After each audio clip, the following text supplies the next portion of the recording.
Northwestern gets their first ever win over an AP number one team, and it caps off, Andy Patton, another nuts weekend of college hoops. And the question now becomes, where's the right spot for Purdue? You are Locked On College Basketball, part of the Locked On Podcast Network. Your team every day.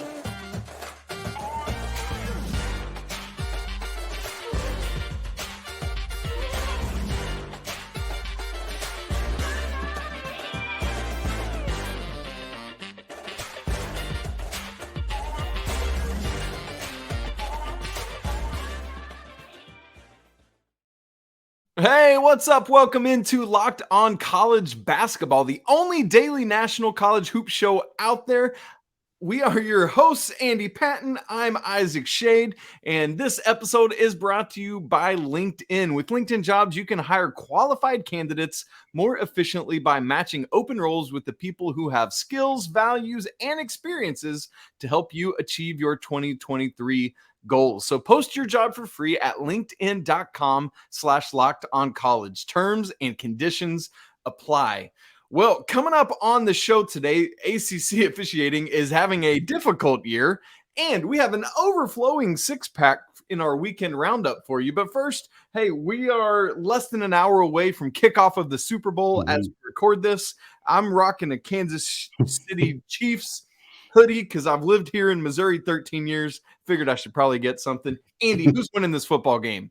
Oh, man. Well, I kind of think the Eagles are going to win, quite honestly, but it's also hard for me to vote against Patrick Mahomes. That guy is extremely talented. I'm just hoping for a good game.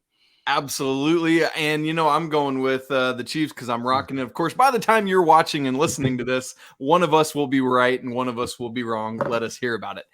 Anyway, down goes number one Purdue for Andy, the second weekend in a row. Wow. Interesting.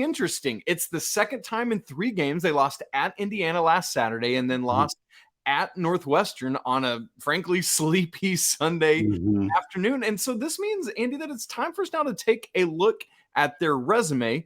But before we actually look at their resume and our top fives, what happened in this game? Let me set it up and then get a couple thoughts from you there. Purdue leads by 8 with under 4 minutes to go, 3:45.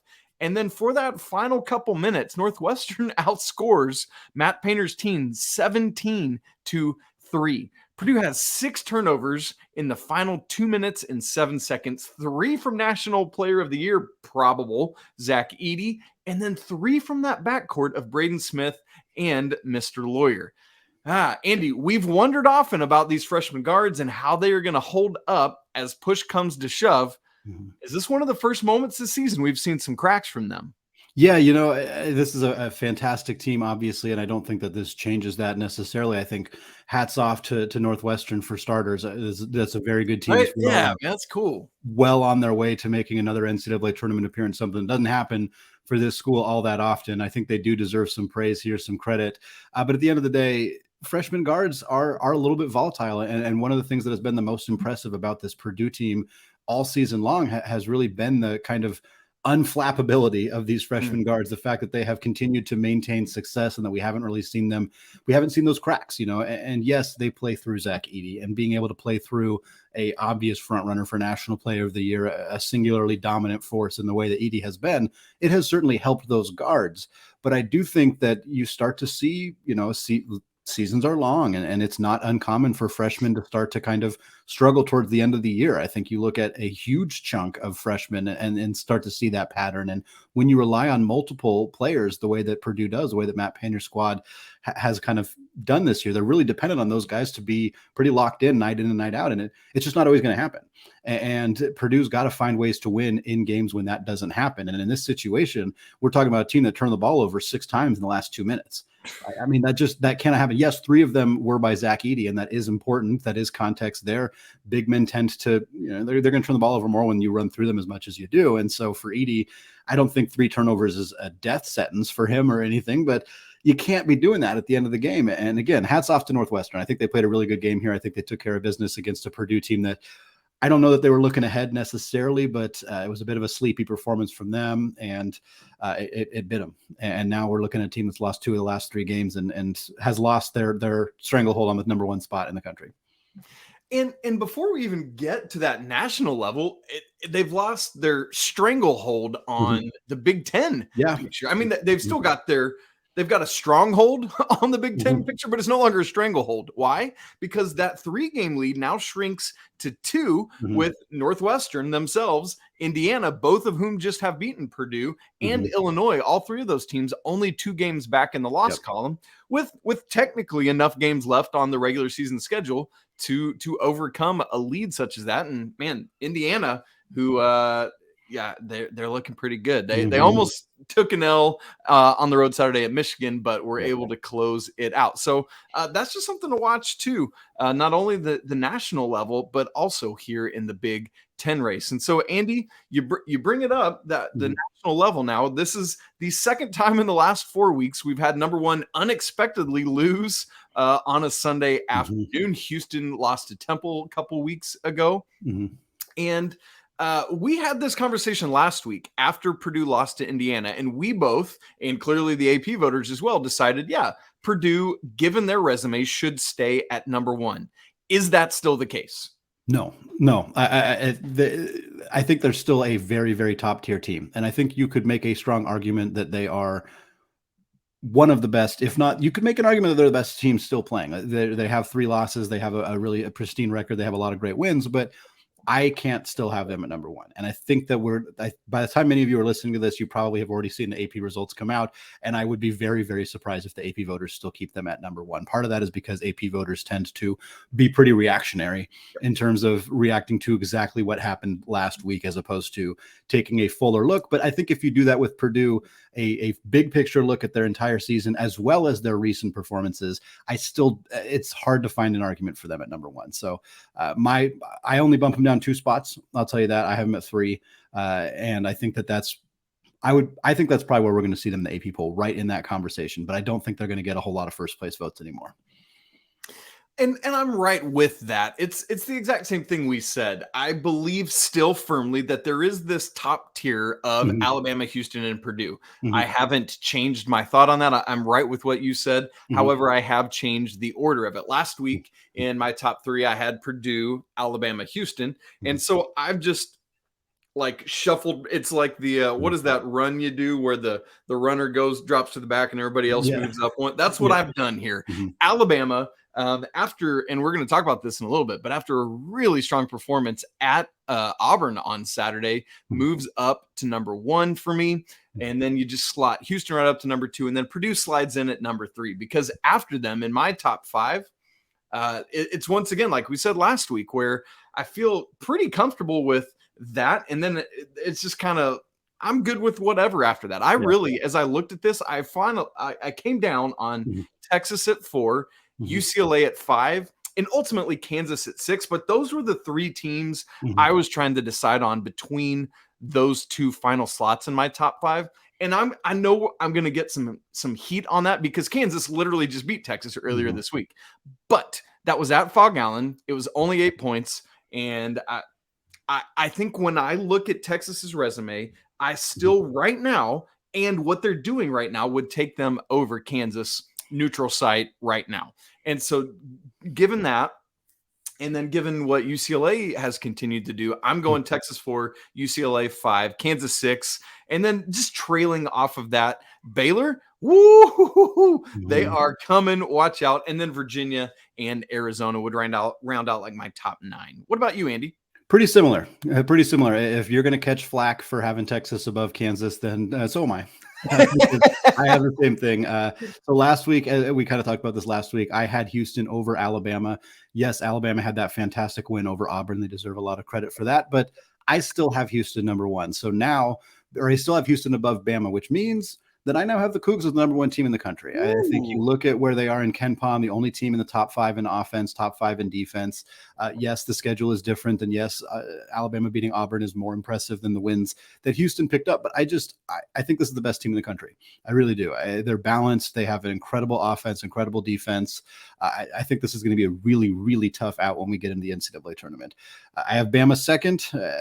again, same type of reasoning. I think they're really, really talented. I think they're kind of right in that conversation. Purdue slides to third. Same thing that you talked about, just moving them down 2 spots, shifting those 2 guys up. And then I have the same 4-5. I have them in a different order. I have UCLA at 4 and Texas at 5, but the arguments for them are both the same. And I have Kansas at my 6th spot as well. I honestly stared at Texas and Kansas for a really long time for the same reasons. I was like, well, they just won, but Net and KenPom still like Texas a little bit more. It's awfully close. Yeah. It's awfully close between those 2 schools. I could see myself changing my mind a lot after that. And I almost didn't put any other schools as next in line. I think those to me are the clear 6 best teams in the country. I think there are a lot of different orders you can put them in. I did kind of mention Arizona and Virginia, and I saw you had Baylor, and I think Baylor deserves some love there as well, especially from what they've done lately. But to me, there are 6 really, really strong teams. I think there's the top 3, there's the 3 after that, and then I think after that it kind of gets a little bit murkier. But yeah, there's a lot of really good basketball teams this year. No great basketball teams, but a lot of really good ones. Yeah, and like Andy, if I asked you right now, quick, and then we'll get out to the next thing. Give me one of those 6 as the national champion or the field. Who you taking? Field. It's a field this year, 100%. I Houston is the team I would pick, but I'm taking the field. It's too much parity this year. Okay. Well, we're going to talk about the ACC right now. The ACC officials, they're having a rough year. It's never been more public than it is right now. The closing moments of regulation in Saturday's Duke at Virginia game. We're going to unpack all of that. But first, today's episode of Locked On College Basketball is brought to you by LinkedIn. As a small business owner or a hiring manager, you know that success in 2023 all depends on the team members you surround yourself with. That's why you have to check out LinkedIn Jobs. With LinkedIn Jobs, you can hire qualified candidates more efficiently by matching open roles with people who have the skills, values, and experiences to help you achieve your goals. LinkedIn Jobs helps you quickly attract and identify the most qualified candidates to your open jobs with targeting tools, and then connect them fast and for free. They go beyond resume data by using insights from your job post, company, and their 875 million member profiles to put your post in front of the most qualified candidates. LinkedIn Jobs makes it easy to screen and rate applicants based on your job qualifications, all on one platform. You want to achieve your business goals in 2023, and the right team member may help you just do that. It's why small businesses rate LinkedIn Jobs #1 in delivering quality hires versus leading competitors. LinkedIn Jobs helps you find the qualified candidates you want to talk to faster. Post your job for free at linkedin.com/lockedoncollege. That's linkedin.com/lockedoncollege to post your job for free. Terms and conditions apply. Well, Isaac, ACC refs, potentially it's going to be a hard argument to say they didn't in some capacity cost Duke a quad 1 road victory over a top 10 team, of course, against Virginia. This was an absolutely bananas situation. Really unfortunate for Duke the way this thing shook out. Virginia was up down the stretch. Jacob Grandison hits a game-tying 3 for the Blue Devils. Duke inbounds the ball. Kyle Filipowski, free run to the rim. He gets fouled. It was pretty clear watching the replay as many times as all of us saw it. It looked like Filipowski got fouled before the clock hit double zeros. They reviewed it. They decided, no, the foul happened afterwards. The game goes into overtime. You could make an argument that Duke not getting the call there sort of deflated the team a little bit, regardless of what happened after that. They did not win the game. They did have an opportunity to win. They did not lose on that call. They went to overtime on that call, but it was still a really frustrating situation. The ACC released a statement and basically said, we got the call wrong. That was there was a little bit more to the statement than that, but that was effectively it. We made a mistake. This should have been called. Filipowski should have gone to the free throw line. You can make a pretty strong argument that Kyle Filipowski likely would have hit at least one of those free throws, giving Duke the lead. It's an unfortunate situation. Isaac, I know you had some thoughts on this as well. I'd love to kind of hear what you take away from this, seeing the refs who have struggled throughout the year, and we've seen some stuff like this, but this was a pretty high-profile one for a tremendously high-profile program in Duke, and of course playing a top 10 team like Virginia. Yeah, I mean, all of that just brings it together to make it a very, very bad look for the ACC refs who already are struggling this year. As you had said, what's funny is you talked about like replay after replay after replay, and I was like, dude, I realized it in real time. I didn't even need the replay. I agree. And it's like, like I even tweeted something like as they were deciding, I was like, well, Filipowski's going to the line to give Duke a win here, and Virginia's going to have to regroup. And then I just had to quickly delete it because that ain't what happened. Because we ended up going to overtime. And if we're going to replay, if we're going to use replay, how are we going to get things this egregiously wrong?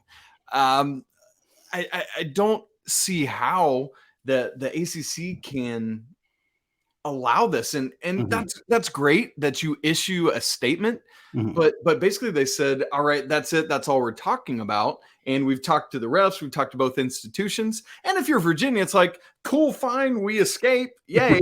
But if you're Duke, like I am incensed if I'm John Shire and the coaching staff, because that's just frankly unacceptable. And for Duke, who, they're kind of had some struggles back and forth. They had lost at Miami earlier in the week after having beaten Carolina last Saturday. And so it's like, man, we got to rebound from that. And you're feeling like, dude, we're about to do this. Like winning 2 out of 3 of those games at home against Carolina, you lose to Miami, but then you make up for it by beating the team on the road that most people think is the front runner for the ACC championship in Virginia. And you're like, all right, we got this. And so that is completely inappropriate and cannot happen. We have to do better.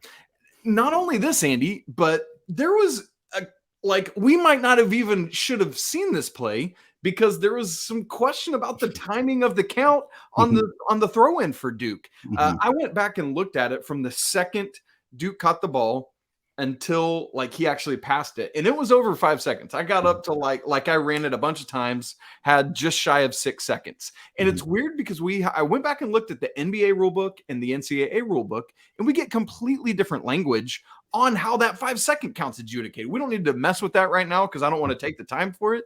But it's so clear in the NBA rulebook, and the NCAA rulebook leaves all this room for interpretation for the referees of the 5 second count starts not when he catches the ball, but when the throw in count begins. Well, what on earth does that mean? And you watch this ref, and Duke catches the ball, and oh, look at that bird flying by. One, we have to do better than that.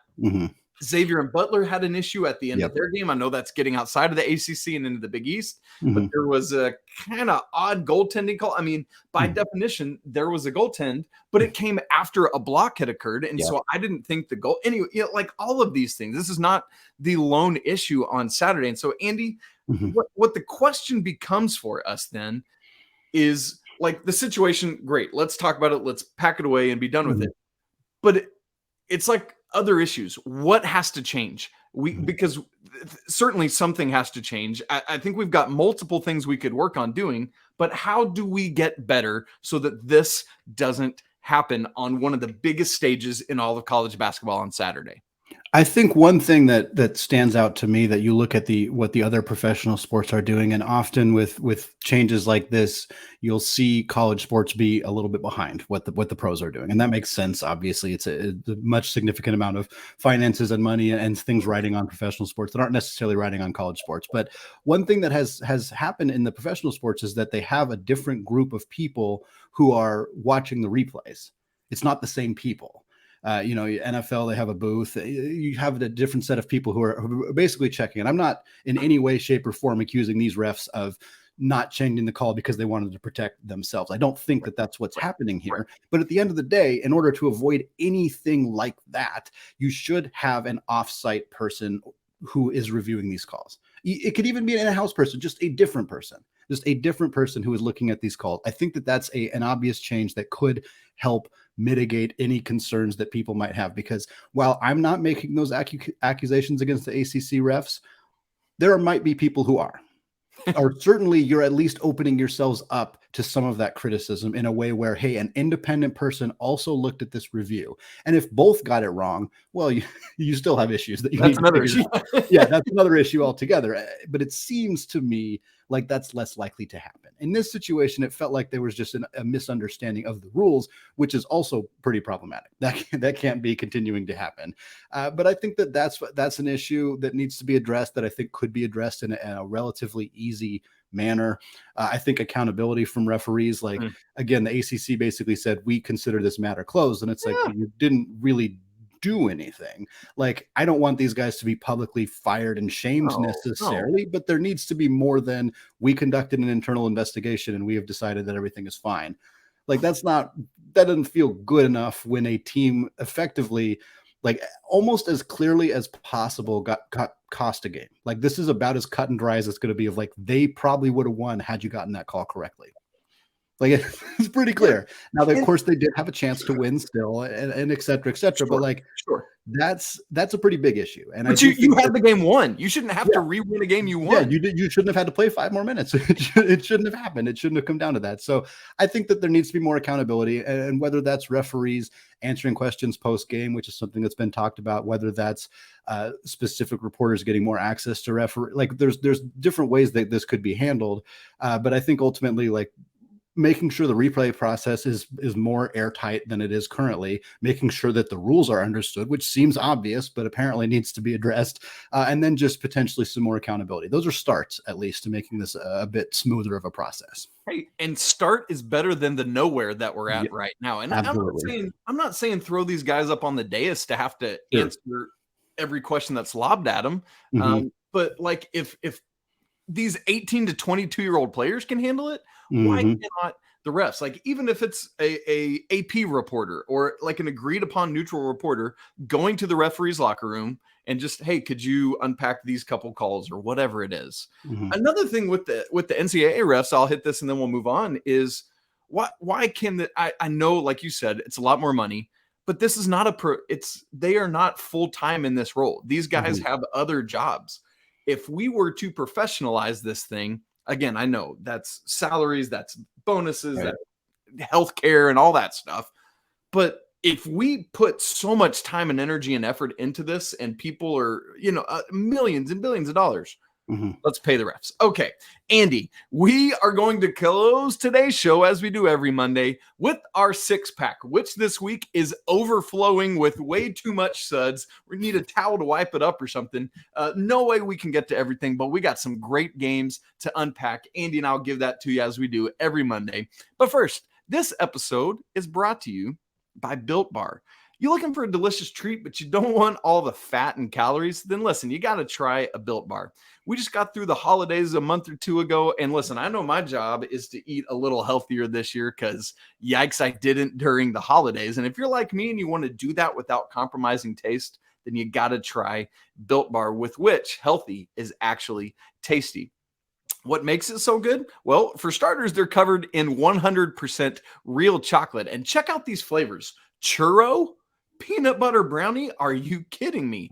And I'm not sure how Built does it, but they taste like a candy bar while maintaining amazing macros. Just 130 calories, only 4 grams of sugar, and yet 17 grams of protein. Best news of all, you ain't got to sit around and wait for the delivery guy to bring them to your door now. You can just hop on down to Walmart or Sam's Club, pick yourself up a 4-count of cookies and cream, or go to Sam's Club and get that bulk package for whatever you need to do that. So go try some Built Bars today. You won't be disappointed. Built Bar, a proud sponsor of the Locked On Network. All right, Andy, let's wrap up today's show with our 6-pack. Folks, if you're new to the show, this is where Andy and I just give you 6 games or 6 things from the weekend that we thought were important and want to hit, and we just lob them back and forth. So, number 1, my number 1 team in the nation. For some reason, Andy hates them and only has them at number 2. The Alabama Crimson Tide.